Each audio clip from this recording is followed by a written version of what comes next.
వెంకటేశ్వర స్వామి వారు తని బయలుదేరి వచ్చారు. వచ్చి ఏమో అనంతాచార్యులు అనారోగ్యం తగ్గిందా అన్నారు. ఇటువైపు నుంచి అటువైపు తిరిగి పడుకున్నారు. ఆయన మాట్లాడకపోతే ఆయనే పాపం బల్ల లాక్కుని వెంకటేశ్వర స్వామి వారు కూర్చున్నారు. ఇవన్నీ యథార్థంగా జరిగిన సంఘటనలండి. ఓ బల్ల మీద కూర్చుని చెయ్యి పట్టుకుని అనంతాచార్యులు తగ్గలేదా, ఇంకా ఒంట్లో ఉష్ణం అన్నారు.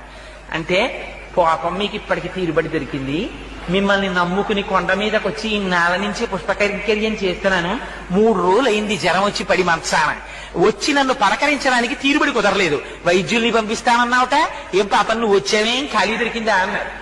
అంటే పోన్లేవయ్యా, మనస్సంతా కష్టపెట్టుకోకయ్యా, నీకు జ్వరం ఉందో లేదో చూద్దామని వచ్చాను. అనంతాచార్యులు నన్ను చూడాలన్న భక్తే తప్ప వైద్యులతో వైద్యం చేయించుకుందామని కూడా నీకు కోరిక లేదేమిటో, చూడు నీకు ఎలా తగ్గించేస్తానో అని ఒళ్ళంతా పాపం వెంకటేశ్వర స్వామి వారి వాత్సల్యం అంటే చూడండి.